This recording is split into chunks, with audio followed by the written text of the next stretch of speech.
ចុងក្រោយសណ្ដែកបណ្ដុះនេះមានដូចជាជីវ៉ាន់ស៊ុយជីអាណាល់ហើយនិងស្លឹកខ្ទឹមមិនដែលភ្លេចទេគឺក្រូចឆ្មាអូយជាតិណាបងប្អូនអើយជាតិសាហាវអ្វីដែលមិនអាចភ្លេចបាននេះគឺម្រេចអូយដាក់មកបងប្អូនជាតិសាហាវឈលដាក់ម្រេចហើយដោយសារអត់មានម្ទេសឆាអញ្ចឹងយើងបុកម្ទេសដាក់លាយមួយទឹកបងប្អូន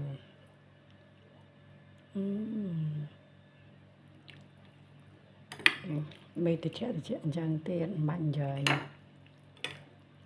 ជាតិសាហាវហ្មងណាគិតមើលខ្លួនឯងទៅបិទភ្នែកស្រមៃមើលឆ្ងាញ់កម្រិតណា